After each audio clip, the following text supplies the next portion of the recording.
નમસ્કાર. કામરેજ સુગર ફેક્ટરીના ચૂંટણીના મતદાનના હવે ગણતરીના કલાકો બાકી છે, ત્યારે હરીફ ઉમેદવારો દ્વારા ભૂતકાળની કેટલીક બાબતો લઈને પ્રતિસ્પર્ધી ઉમેદવારો પર આક્ષેપો કરી રહ્યા છે.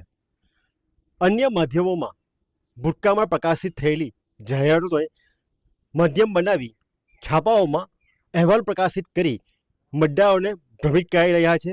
ત્યારે જ ભૂતકાળમાં નવીન કાકાએ અશ્વિનભાઈના સંદર્ભમાં જે પણ સારો અહેવાલ પ્રકાશિત કર્યો હતો તેનો હાલ દુરુપયોગ થઈ રહ્યો છે. ત્યારે સરેર બાબતે આપણી સાથે જોડાયા છે નવીન કાકા. આપણે એમની પાસે જાણીએ કે એ અહેવાલ શું હતો અને એ બાબતે થઈ રહેલા ગેરપ્રચારમાં એમનું શું કહેવું છે.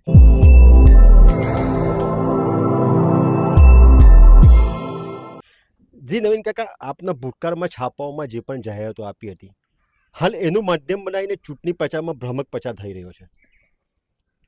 કામરેજ વિભાગ સુગર ફેક્ટરીના મારા આદરણીય સભાસદો સંદેશ આપું છું કે અશ્વિનભાઈ પટેલ ગત વર્ષના પેપરના કટિંગ પ્રસિદ્ધ કરીને શું સિદ્ધ કરવા માગે છે એ મને ખબર પડતી નથી.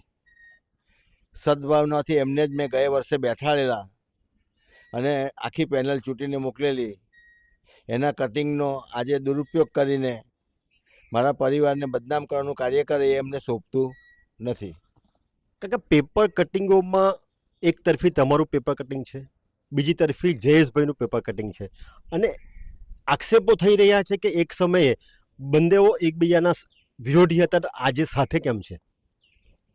દરેક ચૂંટણીમાં દરેક સુગર ફેક્ટરીઓમાં સમીકરણો બદલાતા જાય છે.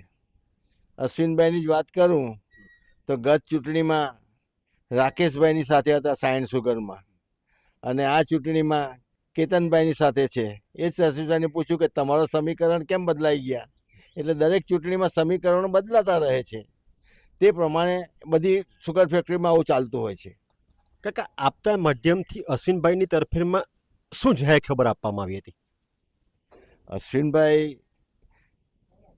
સાયન્સ સુગરમાં પ્રમુખ બની ચૂકેલા છે, કામરેજ કેળા મંડીમાં વહીવટ કરેલો છે, અને મેં બધા સભાસદોને મારા કામરેજ સુગર ફેક્ટરીનું જે કર્મ હતું એ તમામ કર્મ અશ્વિનભાઈને અર્પણ કરીને એમને બધું આખી પેનલને વિજયી બનાવવા માટે અપીલ કરી હતી, અને એના પ્રતિસાદ રૂપે લોકોએ મારી વાતને સાંભળીને આખી પેનલને વિજયી બનાવી હતી.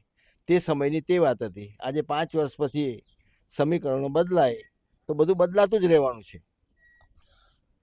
ખાસ આક્ષેપો એવા પણ થઈ રહ્યા છે ને એમ પણ કહેવા રહ્યું છે કે અમારા વહીવટમાં શું ખામી છે. વહીવટમાં ખામીની વાત તો પછી આવે તો 22 વર્ષમાં નવીનભાઈ નારાયણભાઈના વહીવટમાં તમને શું ખામી લાગી તે પહેલાં જાહેર કરો, અને મારા વહીવટમાં ખામી હતા તમે મારી પાસે ચૂંટણીમાં ઊભા રહેવા આશીર્વાદ લેવા શા માટે આવ્યા હતા? એટલે કોઈ વહીવટમાં મેં જાહેર જીવનમાં કોઈની ખામી કાઢી નથી. અત્યાર સુધીમાં આવેલા તમામ પ્રમુખો એની સૂઝ અને સમજ પ્રમાણે સારામાં સારો વહીવટ કરી ગયા છે. એમાં અશ્વિનભાઈ પણ છે. કાકા, છાપામાં જાહેરાત આપીને મતદારોને ભ્રમિત કરવા પાછળનું કારણ શું હોઈ શકે? લોકોને ગેરમાર્ગે દોરવાનું, ભાવનું પ્રલોભન આપવું એ પણ લોકોને ગેરમાર્ગે દોરવાની વાત છે. હજુ તો શેરડી ખેતરમાં છે, તેને ક્રશિંગ થયું નથી, તેની ખાંડ બની નથી, તેની વેચાઈ નથી, તે પહેલાં હું ગણદેવી સુગર કરતા હું વધારે ભાવ આપીશ એવી આહવાન કરવું એ મને આ બરાબર યોગ્ય લાગતું નથી. આ લોકોને ભ્રમાવવાની વાત છે. કાકા, આપે 22 વર્ષ શાસન કર્યું છે. હાલ જ્યારે આક્ષેપો થઈ રહ્યા છે, તમારા પર પણ વ્યક્તિગત આક્ષેપો કરવામાં આવી રહ્યા છે, ત્યારે સહકારી ચૂંટણીમાં આ કેટલું યોગ્ય કહેવાય? બિલકુલ ગેરપ્રાંત. સહકારી ચૂંટણીમાં આક્ષેપ કરવાની વાત જ ખોટી છે. જેને જેટલી સૂઝ પડે તે પ્રમાણે દરેકે વહીવટ કરેલો હોય છે. અને હાલમાં અશ્વિનભાઈ કહે કે મારે તો પગાર ચૂકવવાના પૈસા નહીં હતા. વાત એમની જ્યારે બેઠા ત્યારે હોય તો મેં ગઈ એક નિવેદનમાં આ મીટિંગ બહુ મોટો ખુલાસો કર્યો છે.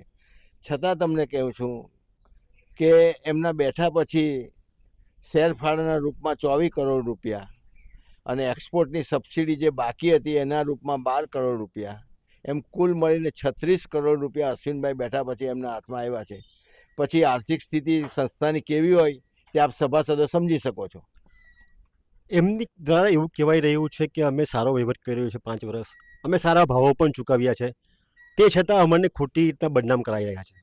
કોઈ બદનામ અશ્વિનભાઈને કોઈ બદનામ કરવાની વાત કરી જ નથી, પણ આ જૈનજીના જમાનામાં પરિવર્તન સંસારનો નિયમ છે, એટલે બદલાતું જ રહેવાનું છે. મેં જેમ 22 વર્ષ સુધી શાસન કર્યું તેમ હવે કોઈ પણ વહીવટ કરતાં લાંબા ગાળા સુધી શાસન કરવાના નથી. એટલે બદલાયેલી પરિસ્થિતિમાં બધાએ અનુકૂળ થવું જોઈએ. એ પણ મારા પરિવારના સભ્યો જ જેવો હતો, અને આજે પરિવાર વાત કરીને મારા પર આક્ષેપ કરે એને કેટલું શોભે છે. કાકા, મતદાનના ગણતરીના કલાકો બાકી છે, તમે મતદારોને, ખેડૂત સભાસદોને શું સંદેશ આપવા માંગો છો? મારો એક જ સંદેશ છે કે આ કિસાન પેનલ મેં બનાવી છે, અને મારો દીકરો એ કિસાન પેનલનો મોભી છે. મારે મારા સભાસદોને મેં મારા કરેલા વહીવટની પણ તમને ખબર છે, અને આ હું તમને અપીલ કરું છું કે આપ કિસાન પેનલને આપ સુકાન સોંપશો તો સારામાં સારો વહીવટ તમને મળશે. ભૂતકાળમાં મેં કર્યો છે, મારા આશીર્વાદ પણ એ પેનલને મળવા છે. માટે મારી અપીલ છે કે કિસાન પેનલના નેજા હેઠળ બનેલી પેનલનું નિશાન છે બળદગાડું, તેમને મત આપીને વિજયી બનાવો એવી મારા દરેક સભાસદોને વિનંતી કરું છું. આપણી સાથે હતા નવીન કાકા, જેમની પર હરીફ પેનલના ઉમેદવારો દ્વારા ગંભીર આક્ષેપો થઈ રહ્યા છે. આટલું જ નહીં, પણ અન્ય માધ્યમોમાં જાહેરાતો આપીને પણ ભ્રામક પ્રચાર કરી રહ્યો છે. ત્યારે તેમણે સ્પષ્ટપણે કહ્યું કે જે મારા અંગત હતા તે જ આજે મારા વિરોધી છે. ત્યારે તેઓ સંસ્થાનું કઈ